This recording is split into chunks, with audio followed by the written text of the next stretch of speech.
যখনই আমি তাড়াহুড়ো করে কোনো কাজ করতে যাই তখনই আমার সাথে কিছু না কিছু খারাপ ঘটেই। তো হ্যালো বন্ধুরা, আমি অন্নপূর্ণা। সকালবেলা চলে এসেছি জিমে। আজকে আমার লেগ ডে, তো পায়ের এই ব্যায়ামগুলো করে নিচ্ছি। সুমনেরও আজকে লেগ ডে।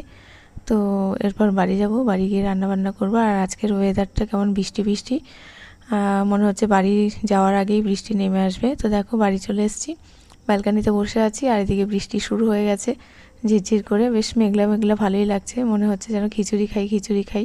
কিন্তু খিচুড়ি আবার আমার মেয়েরা ঠিক পছন্দ করে না, তো রান্না করতে তাই সমস্যা হয়। তো এদিকে দেখো দুই বোনে এখনও ঘুমাচ্ছে আর এদিকে ফ্যান চলছে আর বাইরে বৃষ্টি পড়ছে। আর এখন সন্ধেবেলা।